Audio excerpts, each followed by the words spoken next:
Hello, hello! Aujourd'hui, j'ai le grand honneur en fait de parler avec une Australienne qui s'appelle Fiona, Fiona Forsyth.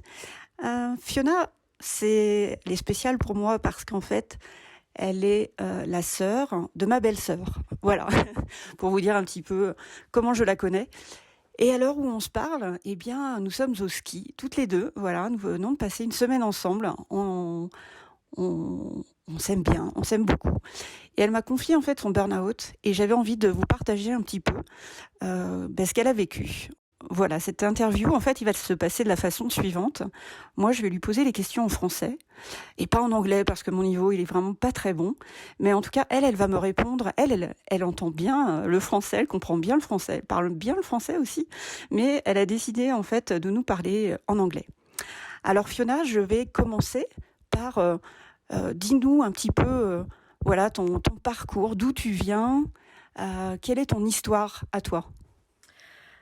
Uh, my story, interesting. I have had what I call a non-linear career, so not a straight line. And a few years ago, I experienced burnout in a very significant way for the first time.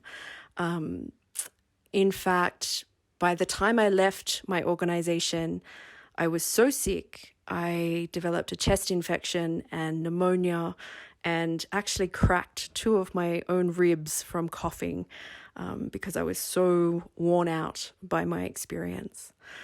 So I am very passionate now about sharing my experience and my learnings with other people who experience burnout and to remind you that, there is another side to it. You can come through it.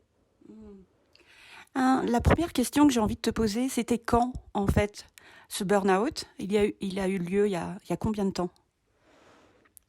How long has it How been long? since? Yeah. Yeah, since. Since, yeah. So I experienced burnout in 2018. For most of that year, probably about 9 months of 2018, I was in a state of burnout. And by March of 2019, I crashed. As I call it, the emergency brake system of my body was applied, and I got very sick and I had to stop. Could you explain what you're sick? Quels étaient tes your alert, your aware that you haven't So before I crashed with my burnout, before the final day, if you like, I experienced lots of different symptoms. The biggest one was a change to my sleep. I was really struggling to sleep. And what I was feeling is that I wasn't able to switch off from work mode. My mind, my body was stuck in a state of anxiety and apprehension or preparing for the next day and not actually able to focus on anything outside of work. I was experiencing a lot of pain in my neck, my back, my shoulders, lots of headaches, grinding my teeth in my sleep, giving me more headaches. I actually remember after several months, I had a bottle of Advil on my desk because, my experience was that severe that I was having to take multiple ibuprofen every day just to get through my workday. And le jour de l'impact, yeah, peux-tu nous en parler? The day of impact, it was a long and sort of complicated exit from my job. And between making the decision to leave and resigning and actually finishing was about 4.5 months, which is quite a long time when you're, in such a state. And the final day, I just saw with absolute clarity how toxic the culture of the workplace was. And I knew nothing would ever change. And I could see very clearly the very bad impact it was having on me. And I just left. I just walked out of the job because I realized I had already given far more than really I could. I had put myself in quite a state of bad health. And for what? For an organization that actually didn't appreciate and was making things worse for me. Continuing to use my capabilities and my talents to solve their organizational problems without, any appreciation also effectively. It was just expected that I could just keep going. And I reached the day I could not keep going. I was very depressed, very tearful, becoming very bitter.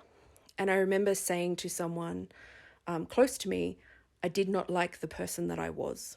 It was making me be and behave in a way that I did not like or recognize because I was so tired and frustrated and exhausted. Et tu m'as dit en fait que c'est un psychologue qui t'a dit que tu avais un burn-out et que tu n'as pas pu t'arrêter en fait, que tu as dû continuer pendant presque 4 mois parce que tu as expliqué en fait à ta société que tu n'allais pas bien, mais que en fait ils ont rien pu faire en fait pour t'aider et au bout de tu n'as pas pu t'arrêter complètement en fait. My psychologist was a gift in this situation. I had seen her before after the loss of my mother, and so we already had a relationship, which I think was helpful. And I started to experience the early signs of burnout. And I think this is something that happens for many people, but you really question yourself and your capabilities and your contribution to the situation. And you think, this is because I'm doing something wrong or I am not enough, effectively. So I went to start seeing my psychologist to help me with this, thinking that the problem was in fact myself and not the work or the organizational situation. And it was a very wise decision to go and see her because very quickly she was able to help me see that, in fact, the situation I was in would have a negative effect on just about anybody. The hours that I was working consistently, 60, 70 hours per week, quite often going to my office on a Saturday to catch up on work from the week. The expectations and the lack of support, the lack of measures to help assist me in managing the role that I had.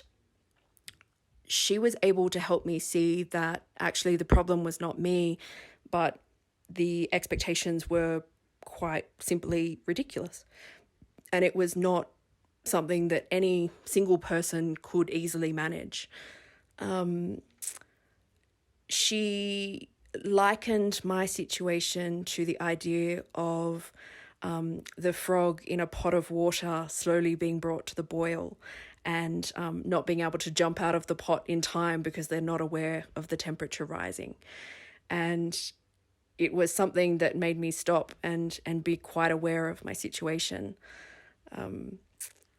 And with her help, I was able to find the courage to say, this is not okay for me and it needs to stop. And I need to believe in myself that there's a better situation and a better job for me and an environment that will still provide me the challenge, the opportunities for development and career growth, but without selling my soul, selling my life in the process.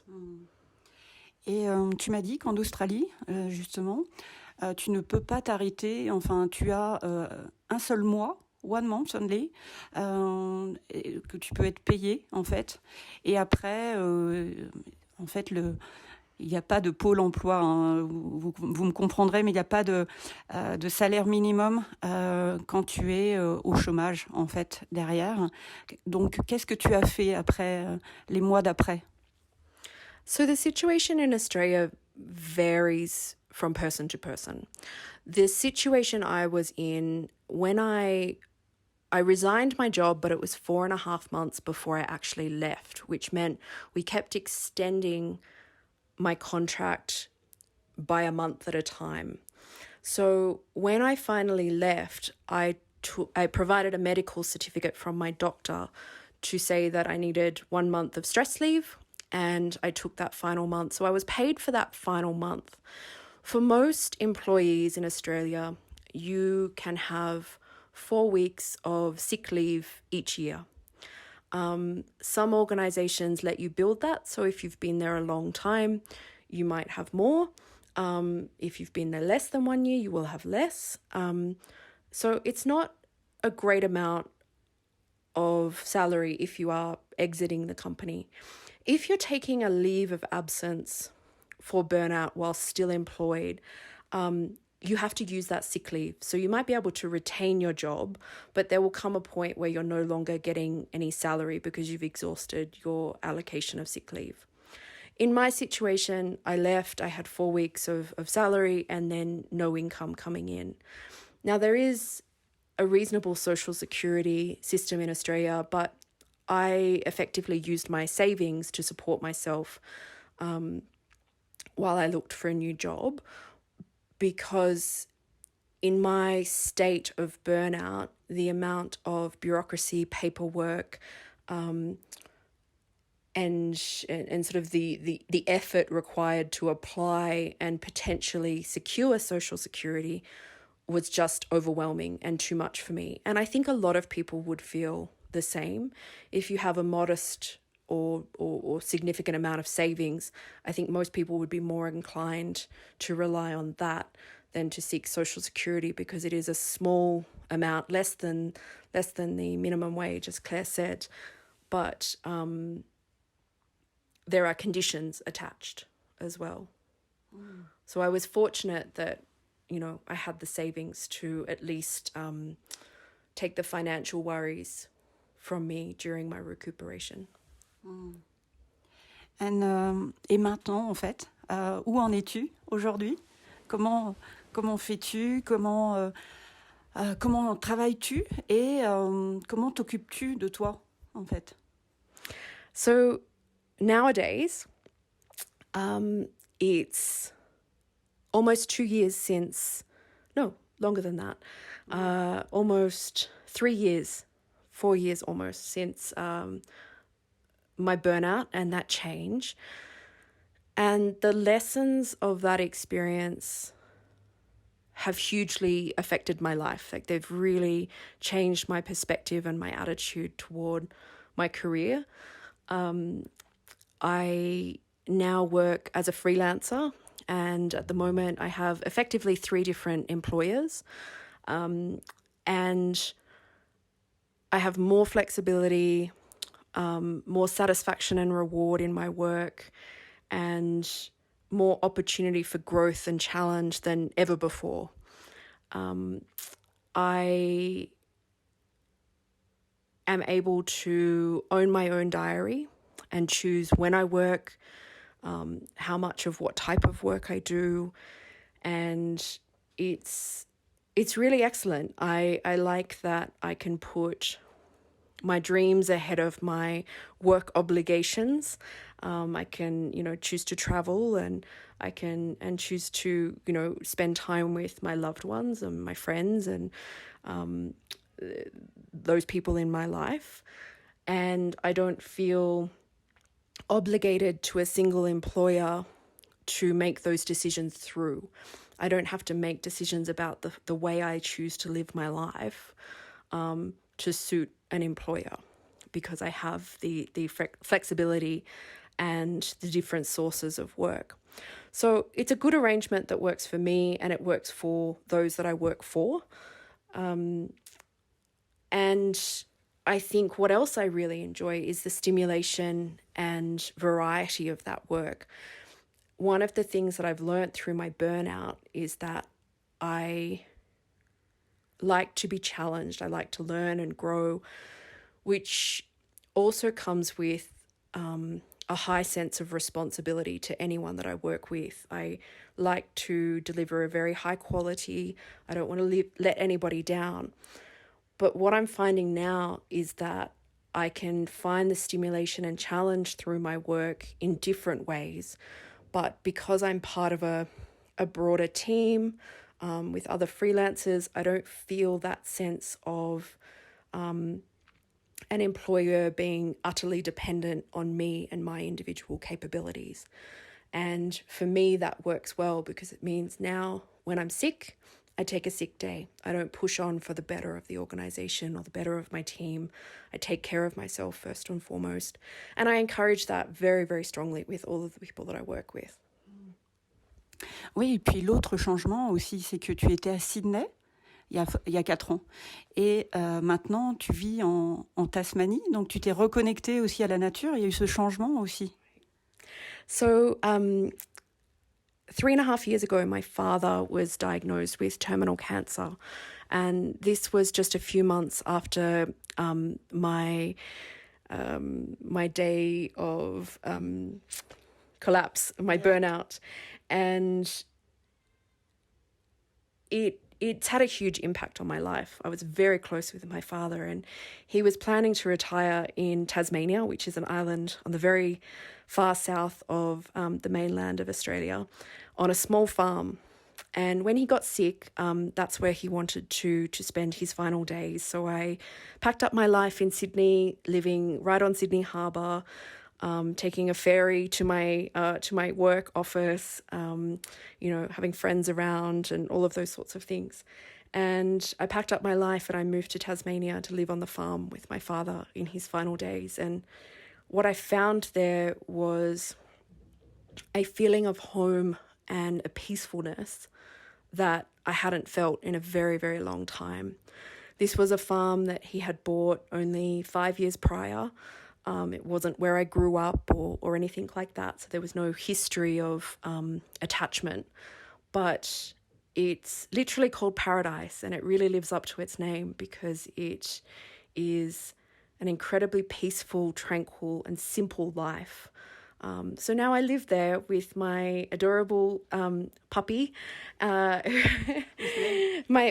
puppy Shadow, who is my best friend.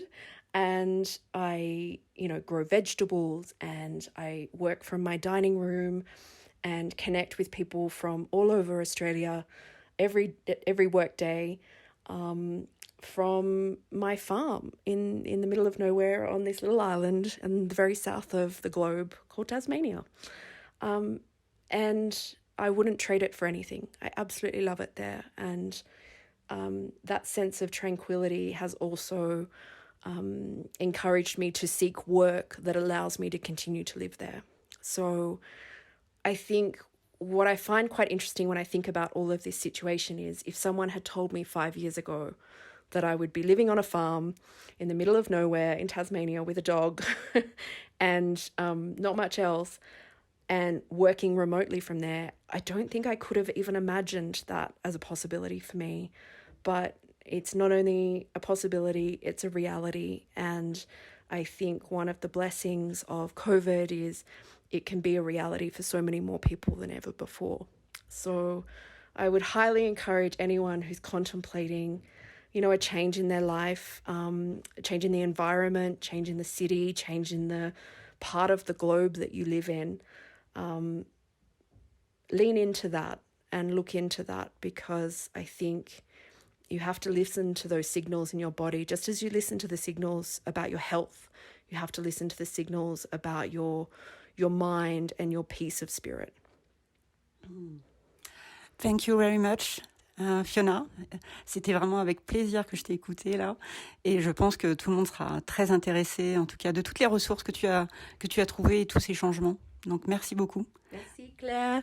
Merci, avec plaisir. Avec plaisir. Thank you. Bye bye. Bye.